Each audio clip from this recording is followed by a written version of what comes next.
নমস্কার বন্ধুরা, তেল ছাড়া রান্নার পর্ব 3-এ আপনাদের সবাইকে স্বাগত। আজ আমি রান্না করে দেখাবো বাটার চিকেন। ভিডিওটা প্রথম থেকে শেষ পর্যন্ত দেখার অনুরোধ রইল। বাটার চিকেন করার জন্য প্রথমে একটা পাত্র নিয়েছি, তারপরে চিকেনগুলো আমি এইভাবে কেটে নিয়েছি।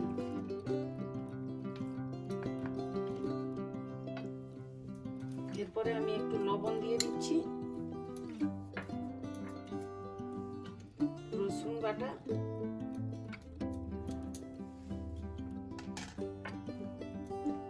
টক দই,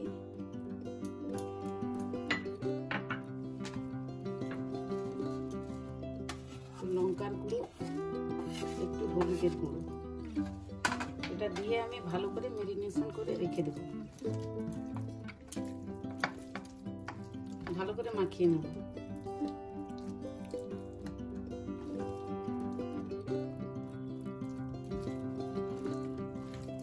এটা কিছুক্ষণ এবার রেখে দেবো। এটাকে চিকেনটা ম্যারিনেট করতে দিয়েছি। এরপর আমি একটা মশলা তৈরি করে নেব।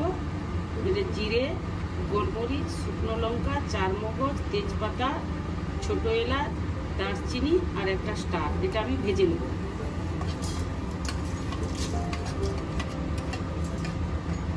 কসুরি মেথিটাও দিয়ে দিলাম, একসঙ্গে এটাকে আমি ভেজে নেব। এগুলো ভাজা হয়ে গেছে। এবার একটু আদা, রসুন আর পেঁয়াজটাও আমি একইভাবে ভেজে নেব।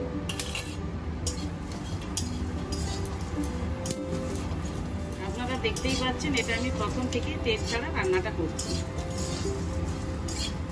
পেঁয়াজ, রসুন, আদাটা ভালো করে ভাজা হয়ে গেছে। এরপর আমি টমেটোগুলো ভেজে নেব। পরিমাণ মতো লবণও দিয়ে দিচ্ছি।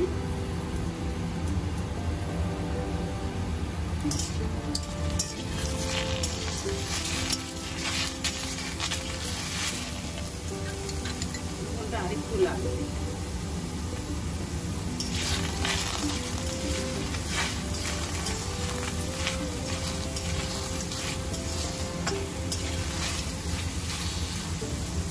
এবার একটু ঢেকে দেবো, টমেটোটা গলে যাবে আস্তে আস্তে।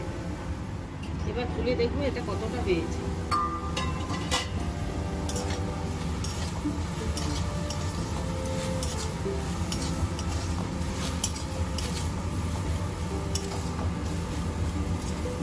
মশলাটা খুব সুন্দরভাবে রেডি হয়ে গেছে। এটাকে নামিয়ে ঠান্ডা করে আমি এবার বেটে নেব।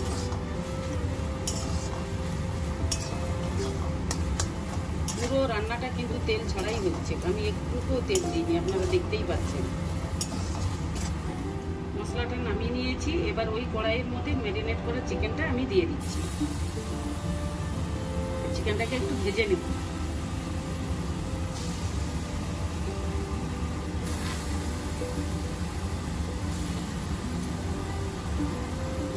চিকেনটাও তেল ছাড়া আমি ভেজে নিচ্ছি।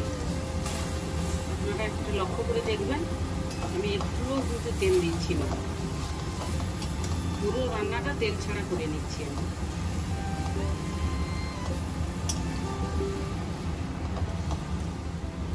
চিকেনটাকে একটু উল্টে পাল্টে ভেজে নেবো, যেহেতু তেল ছাড়া তো নিচে লেগে যেতে পারে, ওই জন্য আমি কোনোই এটা উল্টে পাল্টে ভেজে নেবো।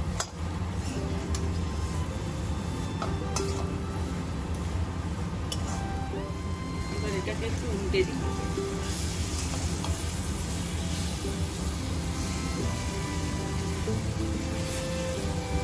বেটে রাখা মশলাটা আমি দিয়ে দিচ্ছি।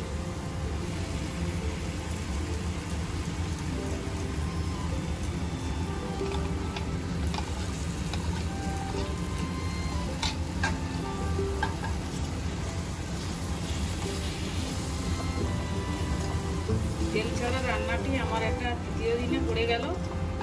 এবার তেল ছাড়া খাওয়ার কি উপকারিতাটা আছে, আমরা সেটা একদিন আমরা এই ছোট্ট একটা ভিডিও করে আমরা সেটা নিয়ে একটু আলোচনা করব।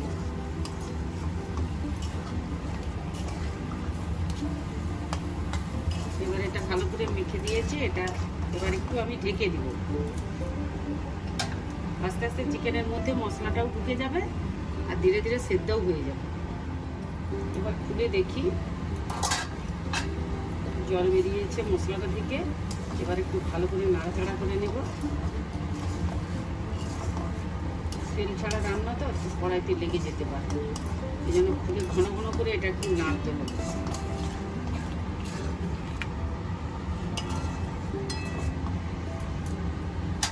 বাটিটা দিয়ে একটু আমি জল দিয়ে দিচ্ছি।